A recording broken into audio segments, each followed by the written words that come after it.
Yo, what is good, guys? Teaminator here, back for another unit review. Today we got the Rebel Veterans Unit Expansion Pack for, of course, the Rebels for Star Wars Legions.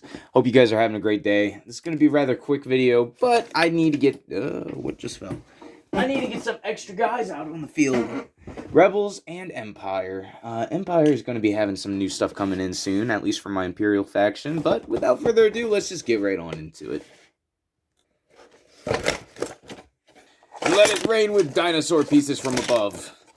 We are, of course, going to be taking a look at the cards. First and foremost, we're going to be doing the 5 prod system, 5 out of 5 system, on what is going to be the best determining output for the effectiveness of this squad group. Since it's Special Forces, I would like to assume that it is going to be rather pretty good.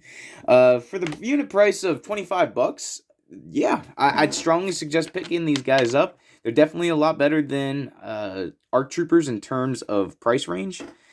Get a little bit of lighting in here. Get a little focus. Come on, camera. There we go. The qualities of an Android, they can focus decently well when they want to. So, with the Rebel Veterans, we are going to have an 48 count for the unit cost. That's not bad. It's a little bit cheaper than Republic's side of things, so I'll definitely take that. With a unit of being 4 in the squad, you got a coordinate emplacement troopers. After you're issued an order, you may issue an order to a friendly emplacement trooper at range 1. So basically, these guys are going to be lined up as a defensive unit, more or less. Defend 1 after you're issued an order, basically gain a dodge instantly, and these guys have a lot of abilities to go along with that. So with that being said, the price, the abilities, and the amount of cards you can equip to this guy, I'm definitely going to give it a 4 out of 5 for that. The price for the Rebel Veterans seemed pretty nice, with a nice little backstory on the back and some really good artwork, honestly. Definitely will say the Fantasy Flight Games knew how to print their stuff when they were getting into Legions, but now it is from another company, Atomic Mass Gaming, I believe. Defense, Rebels aren't good with defense either. Same thing with the droids, but they do make up for their A280 blaster rifle and basic unarmed. Basic black dice, of course, basic speed, but I think where these guys shine is the amount of versatility that you can have with these guys, especially with emplacements. Now, I will get to the other card momentarily, but we're going to go to the health real quick and the squad size, the defense. I'd give it a good 3 out of 5, mainly because surge to hit, surge to defense, that's amazing. But that white defense, you're basically picking up that lack thereof. On top of that, they don't have high morale. It's basically the same, which it makes sense because these guys are from Hoth. So, Empire kind of scared them off a little bit. They're kind of trying to hide a bit from after destroying the first Death Star. That makes a little bit of sense for the bit of balancing that they do have. There are some ways around it, but nevertheless, I'm giving it a 3 out of 5.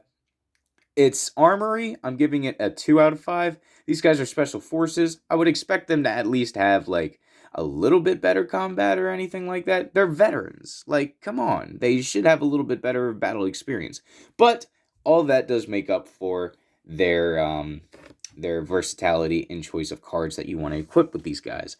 Overall, I'd honestly give this guy a good 3 out of 5. I would say 4 out of 5, but I haven't seen them in combat yet, and anything can throw a random dodge on it, so I'm not really going to give much praise for that. A dodge is a dodge. A dodge is great, but if you're going up against the Empire, they're going to be having high firepower and a lot of numbers at that. So, they're meh. They're veterans. They kind of know what they're doing, right? With that being said, we're going to go to their emplacement trooper, which is the Mark II medium blaster trooper. It's just going to be a vehicle. Well, it's going to be treated as like a vehicle, but it's an emplacement trooper. I've never really messed with emplacement troopers just yet. I guess you just pick up a giant gun and move it wherever. So the Mark II medium blaster, I'm going to start off with that. This is definitely more of what I was looking for. You have a much better armory. You're going to be throwing out 4 black dice, critical 2, cumbersome, and fixed front. That's fair. That's very fair. On top of that, they're going to have their basic blaster rifle, and it can be unarmed, so they can basically grab that gun and swing it on somebody if you really wanted to. Detachment Rebel veterans. So basically, these guys have to be with the Rebel veterans. That is interesting.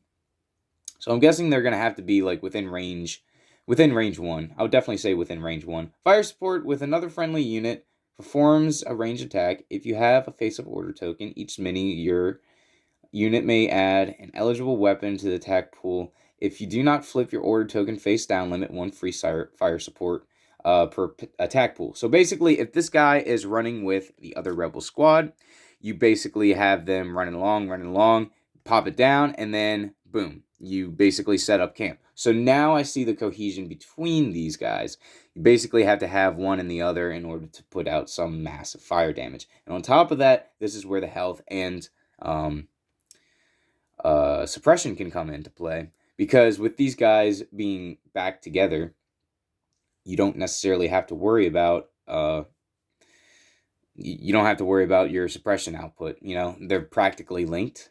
They are detachments, but you basically can have all firepower going to this guy first before your rebels. That's awesome. I'm going to reread the fire support real quick. When another friendly unit performs a range attack, if you have another face-up order token, each mini in your unit may add 1 eligible weapon to the attack pool. If you flip your order token face down, limit 1 free fire support per attack pool. Full pivot. When you pivot, you can pivot up to 360 degrees, reposition. Okay, we're going to go to that in the back. Sentinel. Your standby range is 1 to 3. That's nice. I like that. I like that a lot. It makes it a lot better. You're going to have a comms only for your equipment. That's not bad. For your equipment and the price range of 38 mixing with the Rebel veterans, it is going to go down value, in my personal opinion. I am going to throw I'll be fair and say a 3 out of 5. I would say 2, but the fact of the matter is, this guy, they're meant to cohese together. So it's neither good or bad for the price range. I feel like if you're able to work around it, you'll definitely make your worth out of it.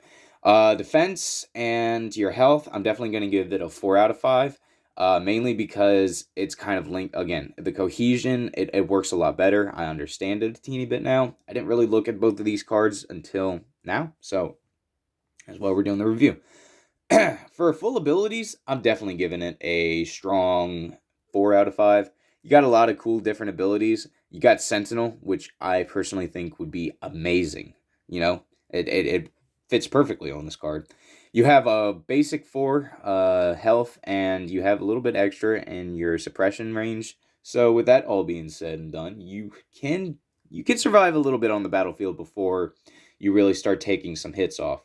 We're going to look in the back now and see what some of these keywords are. Cumbersome, basically you can't move and fire while this guy's active. Critical 2, basically switch 2 surges into crits. Fixed front, you can only attack from front. And then reposition. I guess I'm going to have to find what that's all about. Okay, so this thing right here, this little pamphlet that they got going on, they have the extra rules with emplacements. I'll read it right now. So, emplacement troopers can obscure other minis and provide light cover when doing so.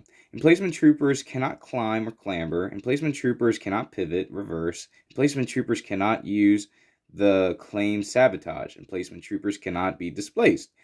Creature troopers on the ground or in ground vehicles cannot move through emplacement troopers. So basically, these guys more or less act like a brick wall when they are put down, which is pretty cool. They basically throw a little checkpoint up. Another unit cannot end a compulsory move overlapping an emplacement trooper. When an emplacement trooper withdraws, it performs a free. When a replacement trooper withdraws, it performs a free action and use abilities. It must still spend all available actions to perform a speed 1 move. Interesting. You can be included in an armory corresponding veterans. You must deploy at speed 1. Friendly rebel veterans unit do not already have been used. Deploy another detachment. Reposition.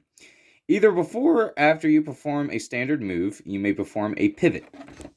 That's what that means. So basically, it's a pivot move.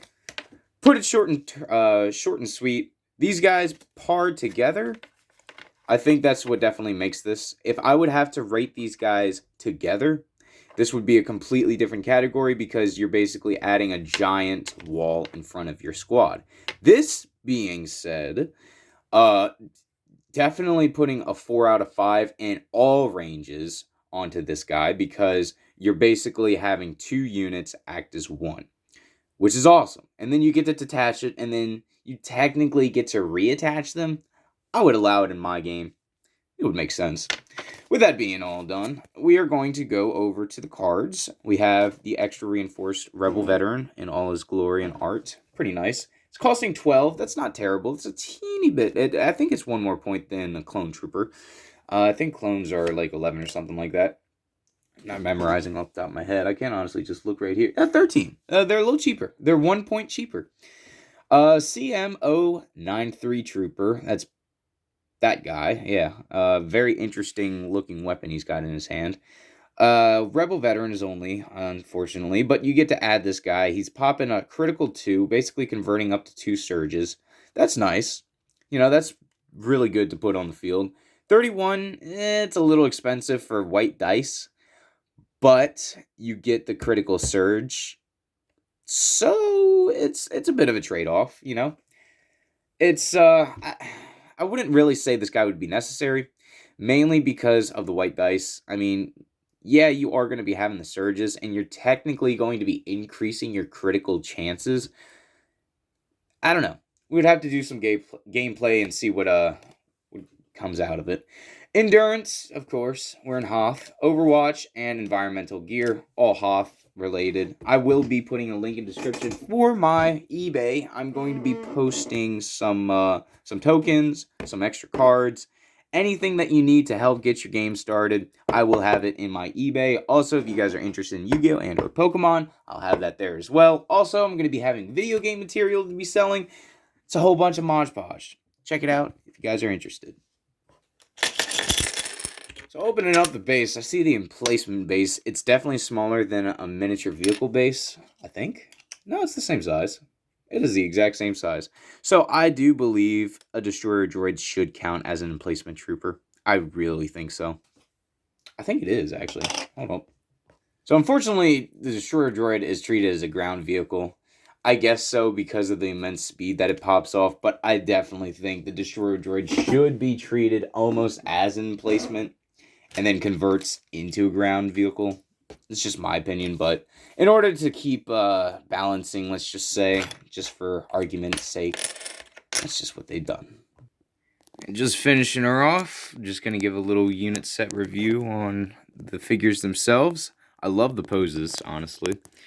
And considering the fact that I've just finished up pretty much the rebellion, or the Republic and Separatist era, at least in terms of building factions, these guys are way more easier.